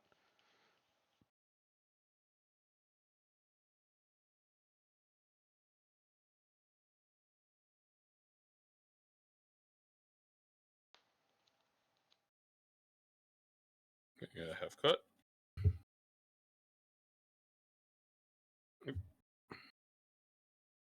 Yeah, I think we're good to go. Where you went? Oh, you're not You know ready what? yet? Okay. This hand's pretty good. I'll keep it. Go. Oh God. Oh God. That's not great. We're gonna go for a Diablo. You're good. All right, draw for turn. Mm-hmm.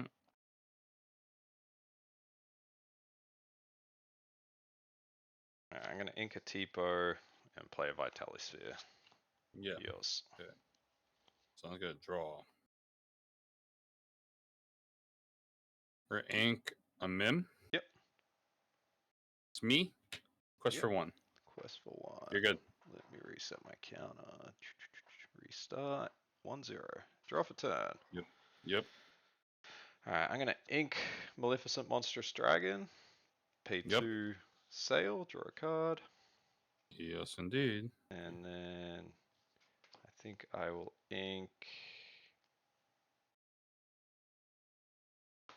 Oh, hello cat.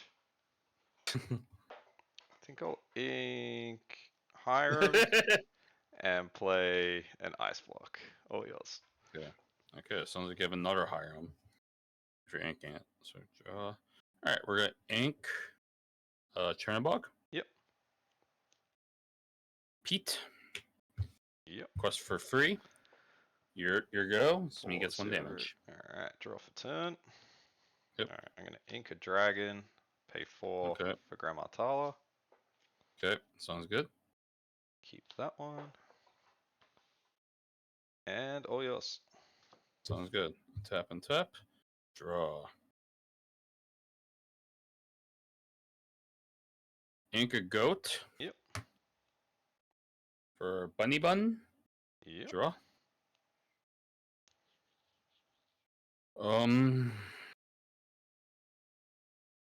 Quest for 4 for 8. 4 for 8. You got it. You're good. Smee gets 1 more damage. Alright, draw for turn.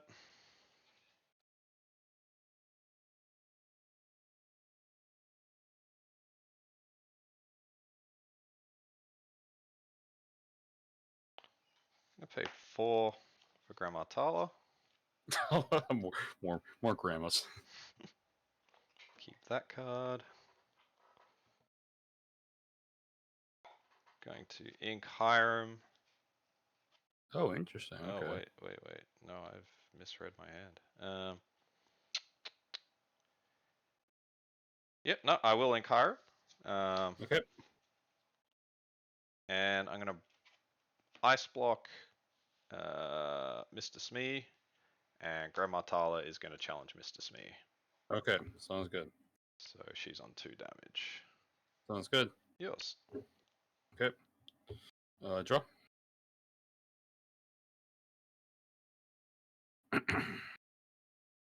We're going to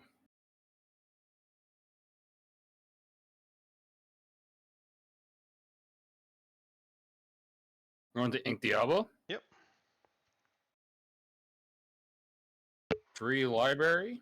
Yep. 2 Calhoun. Yep.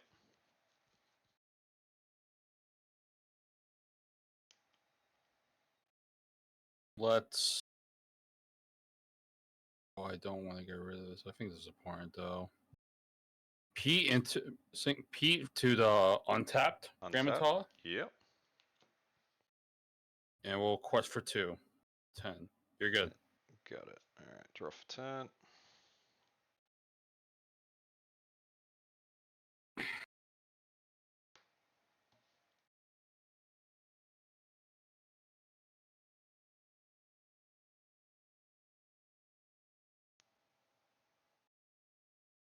Alright, I'm gonna ink a Brawl. Okay. Pay 6 for the Shark. Okay. And Tala is going to take out Pete. Okay. Sounds good. All yours. Okay, untap and tap. I get 1 from library. You gain 1, yep. Draw. Okay, well, we do 1 Chernobog. Everybody going to the library. It's a book party. It's a book party, yes, indeed, and quest for 4. Quest for 3. 3. You're good. Got it. Alright, draw for turn. Yep.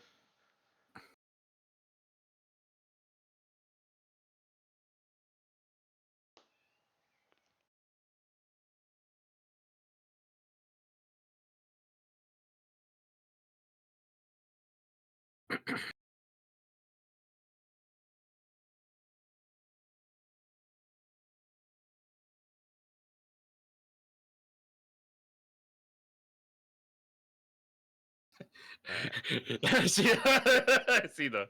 Alright, I'm gonna pay 3. I'm gonna Brawl the Rabbit. Gain 1 more. Okay. Draw. And draw twice. Draw twice, yep. Yep. The Shark is gonna challenge Little Diablo. Okay, I draw twice again. Yep. I'm gonna retrieve Brawl. Okay. Ice block Calhoun. Okay. Brawl. On the Calhoun. Draw it. Okay, I draw again. Yep. Gain 1 more. And pass. Okay, sounds good. Untap, untap. And gain 1 for the Draw. library. Okay. Get 1 from the library. Chernobog quest. Banish. Draw twice. Damn, that's so good. My library's pretty good. Alright, we're gonna ink. Fox. Yep. Rabbit. Mm-hmm. Draw. Calhoun. Yep. Pass. Alright, draw for turn.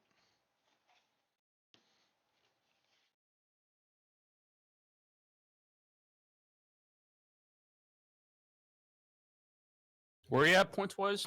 I've got 16 to 2. Okay, sounds good. Alright. Shark is going to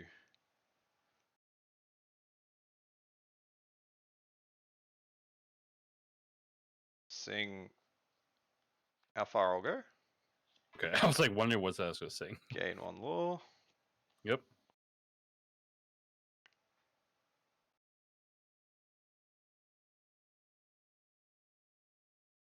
Alright, I'm gonna pay 2 for sail, gain 1 law, draw a card. I'm gonna pay, I'm gonna pay 4 for Hiram.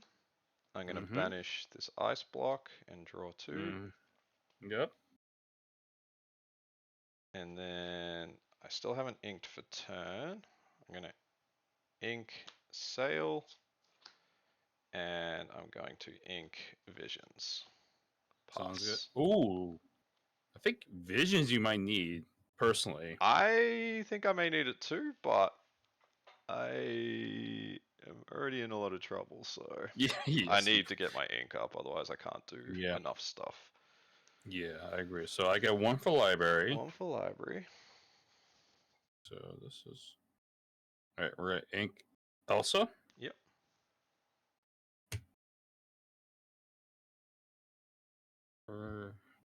We definitely get quest for this rabbit. 18. Yep. Fox bounce rabbit. Yep. Draw a card. Okay.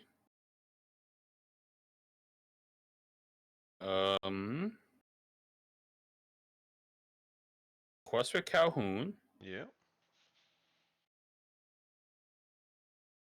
Mim. Bounce Calhoun. Play Calhoun.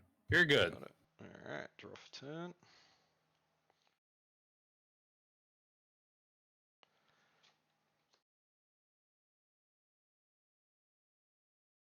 Alright.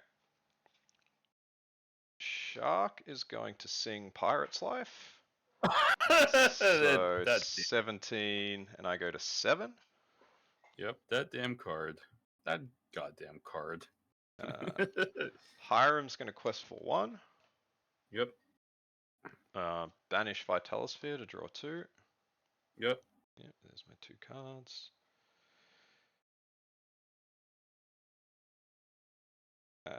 2 for Hideaway on the library. Ooh, Gain that's 1 what's law. cool. 7 for Be Prepared. Gain 1 law. And bye bye all my cards. And what's your count now? So I've got 17 to 10. Okay. Somehow you came back. Okay, we're good. Yes. Yeah, this Okay, deck, so man, it just doesn't go away. draw. Okay. Rabbit. Draw. Goat. Oof, there it is. Goat. Inca Strength. I don't think I need this pass. Cool. Draw for turn. Alright, 1 for Popsicle. Draw a card.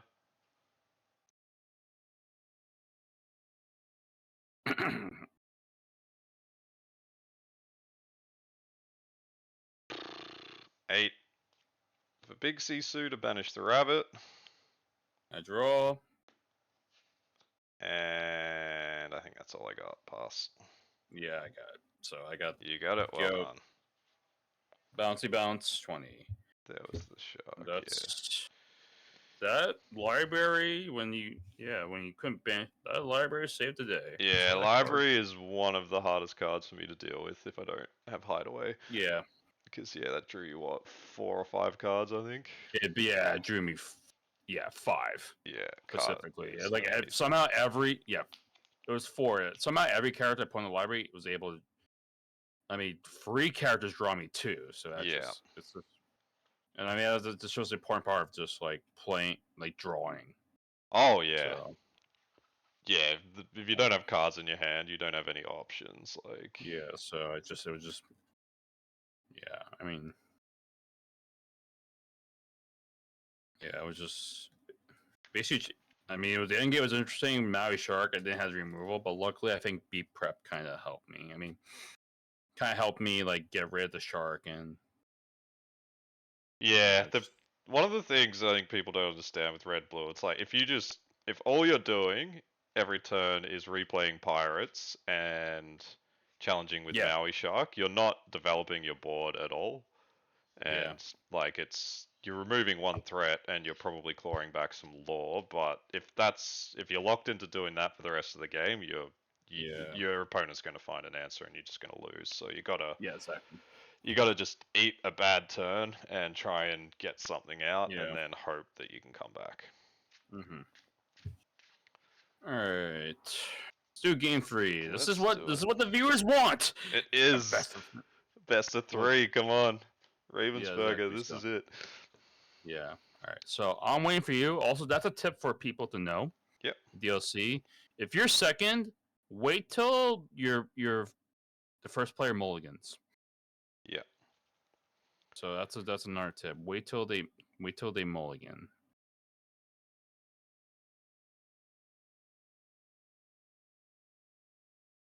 All right. I'm just keeping 1. Okay, that's gonna be interesting. I'm gonna pitch 4. I had like a playable hand, but too many uninkables. I don't like that. I just got myself a better hand, so it kind of helps. That's good. Yeah, if you're playing my deck and I've kept 1, what do you think it is? If you kept 1, I mean, I think you're both. You obviously got Popsicle. I think you got 1 or 2 items. I think Ice Block is also pointed. I think also you got Hiram in there. If you kept 1, I think your important tool, say like you probably have your turn 2 ramp. You have a Tipo or a Sail. If you have Sail, then you probably have something inkable there. So I mean, I think the more important thing is like you probably have like your free turn setup, which is like Sail, like 1 item, turn 2 Sail or Tipo, Yeah. and then turn 4 Hiram. Yeah. Or maybe in CC if you want to do that. So that's like I said. That's the ideal line, but Yeah. could be anything else. Just so. All right, lead us off. All right. Ink Visions, pay 1 for Ice Block. I was just going to let you know from this view I can see your hand a little bit, so just be I know, right? mindful of that. Here, here's my hand. Here, how about this? How about this? I'll play like this. Oh, wow. Yeah, you're going to mill Multi-card. my deck with the Carpenter. Oh, jeez. Yeah, the card. Nobody did that card. Draw. Go for it. Okay. All right. We're gonna ink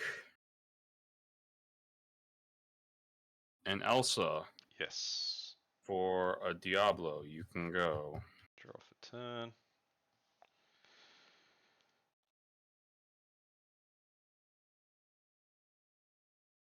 Alright, we're going to ink a Shark.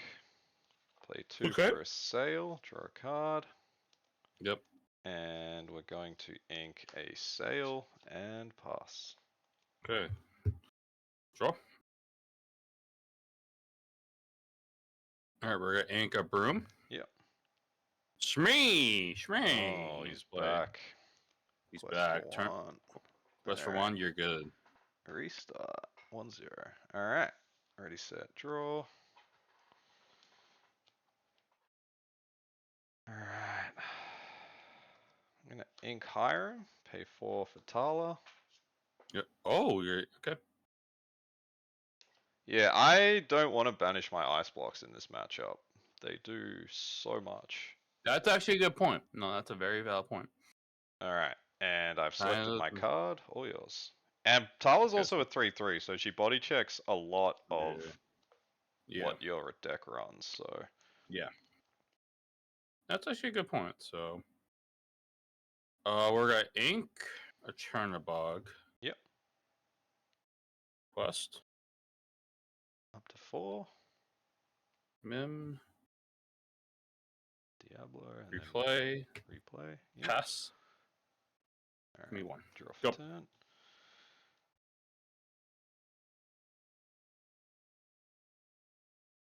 Alright, I'm gonna pay 2 for visions.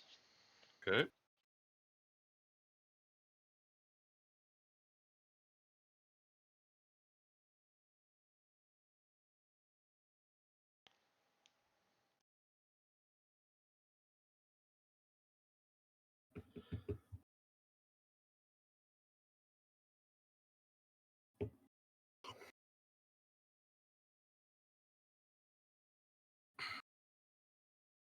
Going to ink a brawl.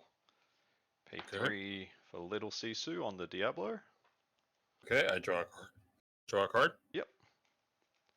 I'm gonna ice block Mr. Smee, and Grandma Tala is gonna bump Mr. Smee. Good, that's a great play. Yeah, these ice blocks, man, you gotta keep them around. All yours. Yeah, I know. That's probably a good point. So, alright. You have 3 cards in hand? Yes, you do. 3 in hand, yes. 3. Okay. Ink a Tinkerbell? Yep.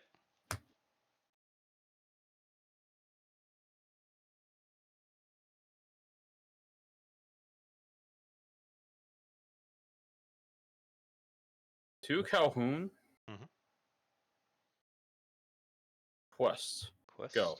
You got it. Alright, draw for turn.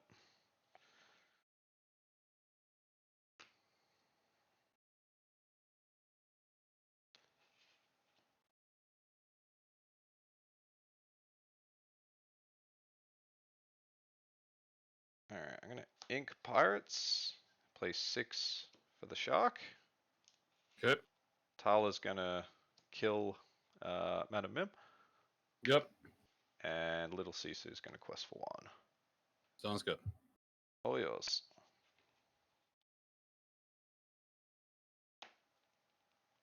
Alright, we're at Ink. Strength. Yep.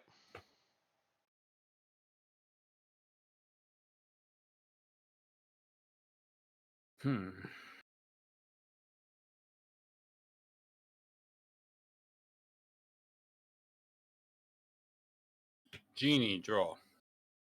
Yep.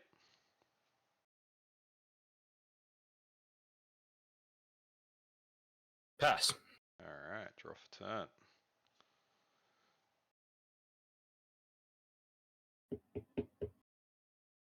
Alright, I'm gonna ice block the genie. Okay. Pay 4 for Hiram. Banish the Okay. ice block to draw 2. Sounds good. I pay 1 for a Porpsicle. And I'm gonna ink Tamatoa. Sounds good. And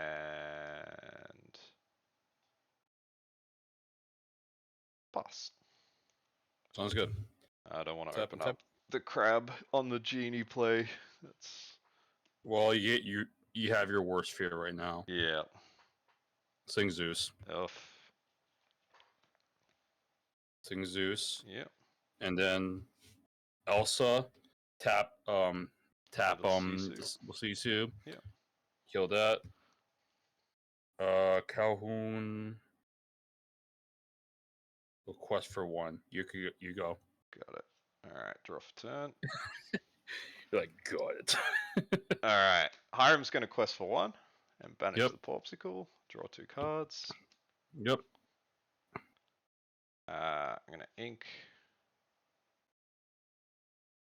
Hiram. Pay 8. Big Sisu. Yep. So Calhoun survive. Yep, Calhoun survives. And all yours. Okay, sounds good. Tap draw. Okay, what's actually important here? We're gonna sing. We're gonna not sing friends. We're gonna hardcast friends. Hardcast Play friends. Yep. No. Yeah, hardcast friends. Yeah, Yep. yeah, gotcha. Okay.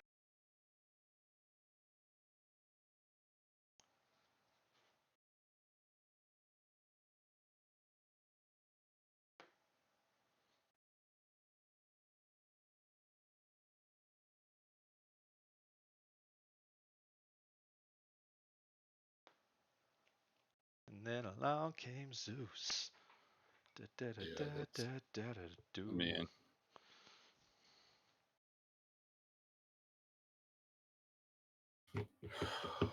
Shoot. Inca Bell, Mm-hmm. Calhoun, and Broom go. Alright, draw for turn.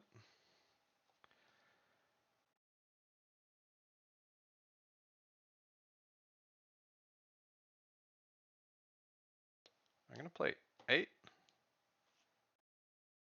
Mufasa? Mufasa's back.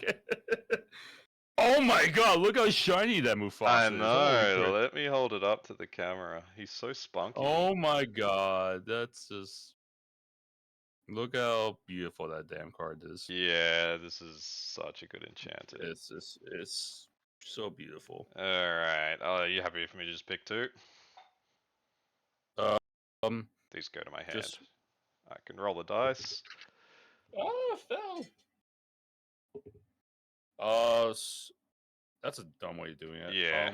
Alright, let's Just pick the on your left hand. Your left yeah. hand, yeah. Sorry, this is alright. That's good. That's good. That's good. We'll do that. Yep. We'll do that. I'll do this. Make 2 piles, and I'll just take the top cards. Oh Yeah. wait, no, that wasn't really right. Anyway, I promise you, I have not gamed what is going in my hand. Yeah. That's fine. All right.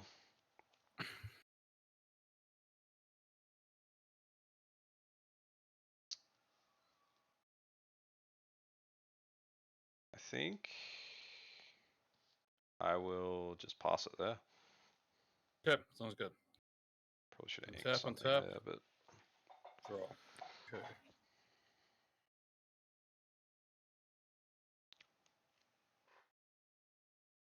We request for Broom.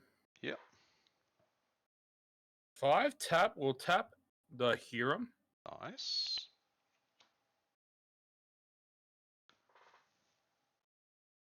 Banish Broom. Yep. Draw. Both Calhouns will take out the Hiram. That's a very nice So, play. So you're gain 2 war. up to 11. I'm up to 9. Oh, I had 11 because you gained 4 law there, right? No, it's just... So Oh, it's one just at the. Calhoun. Oh, it's a banish. I thought it was challenge. It was banish. It was Gotcha. banishing. So Yep. you're good. All right. Draw for turn. Oh boy. All right. Fine. You just get to replay everything. 4. Yeah. No, this is more than fine. All right. I'm gonna pay 6 for the shark. Oh god. Oh god. This is Sisu horrible. is gonna sing "How Far I'll Go." Gain Oh 1 more. god.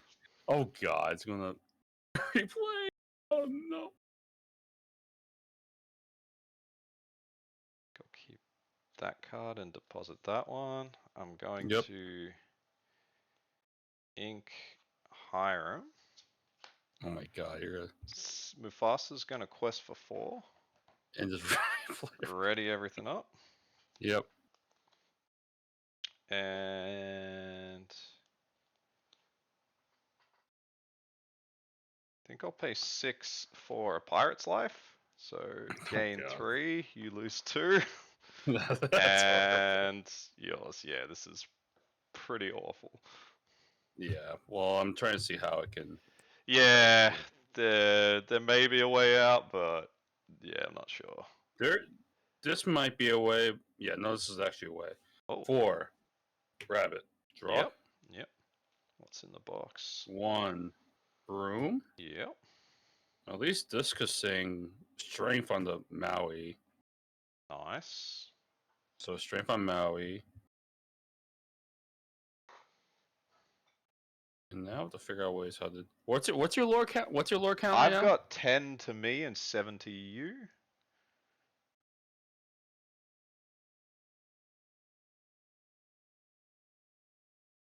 Yeah, 10-7 is the count. The distraction lion. Yeah. God damn. I mean, both of these Calhouns have to hit. Big Sisu. It's Big Sisu, yeah. Yeah. Alright, so you gain 2. Yeah, I get 2, and you're good. Alright, got it. Draw for turn. And this is kind of bad. Yeah. Great.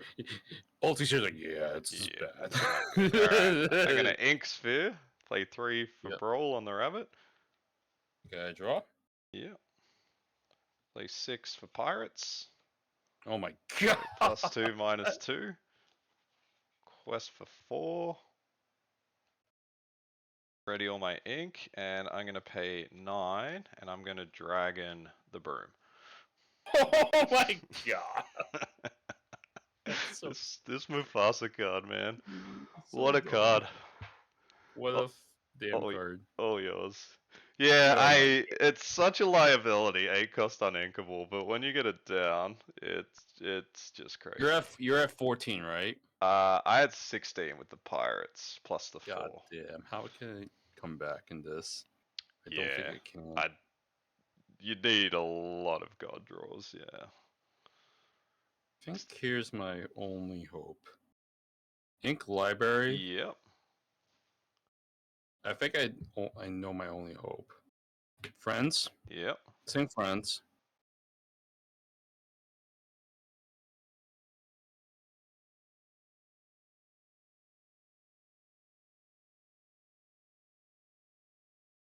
Okay, so it still won't be enough.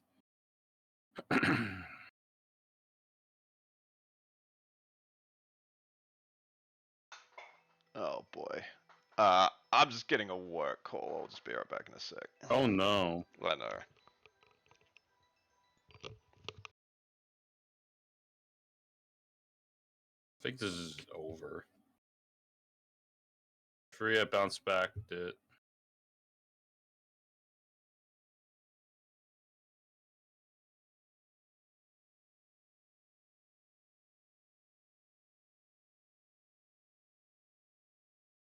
Yeah, you got it. We're good.